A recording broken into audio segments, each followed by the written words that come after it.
دین کے باب میں جو عورتیں سٹرگل کیا کرتی تھی، جہاد کیا کرتی تھی، ایک روایت جو ہے وہ میں نقل کرتا ہوں۔ غزوہ احد میں جب کافروں نے عام حملہ کر دیا تو آقا علیہ الصلوۃ والسلام کے ارد گرد جو ہے وہ چند جان نثار صحابہ بچ گئے، لیکن صحابیات میں حضرت ام عمارہ وہ بھی دوڑ کر آقا علیہ الصلوۃ والسلام کے سامنے آ گئی، کھڑی ہو گئی۔ کفار جو وہ حملہ کرتے اور حملے کو روکتی،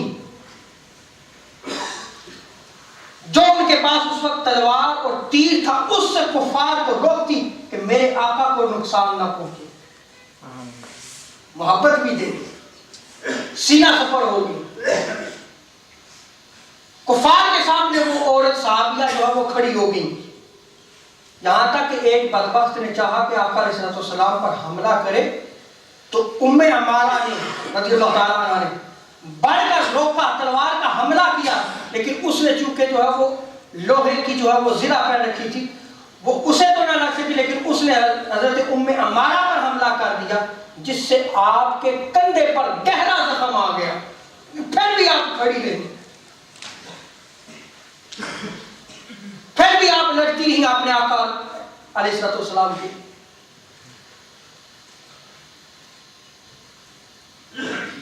اسی طرح غزوہ خندق میں حضرت صفیہ نے ایک یہودی کو قتل کیا۔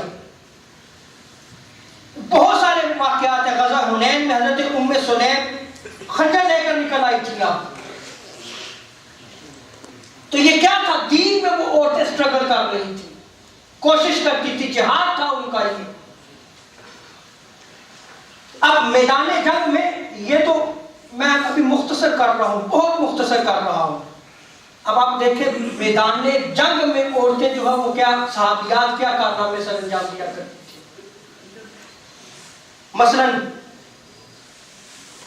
پانی پلانا، جو جنگ لڑ رہے تھے صحابی، پیاس ہوتی تو ان کے پاس مشکیزیں ہوا کرتی تھی کہ پانی پلا کے سرو کیا کرتی تھی۔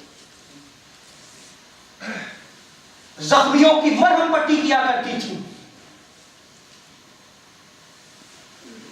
اور جو قتل ہو جاتے اور جو زخمی ہوتے ان کو اٹھا کر میدان جنگ سے پیچھے لے جاتی تھی، تیر اٹھا کر جو ہے وہ مجاہدین کو دیتی تھی،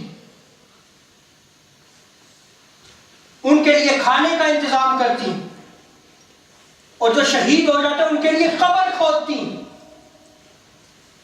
فوج کو ہمت دلاتی تھی یہ۔ اب آپ کہیں گے کہ مولوی صاحب کون سا دین بیان کر رہے ہیں؟ یہ اسلام ہے جو آج ہمارا کتابوں میں بند پڑا ہوا ہے۔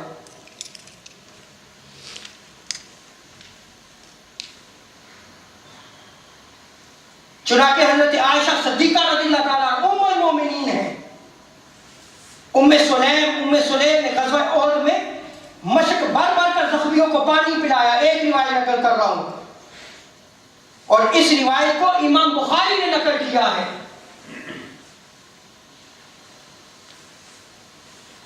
اور انصار کی چند عورتیں جو ہے وہ زخمیوں کی تیمارداری کیا کرتی تھیں۔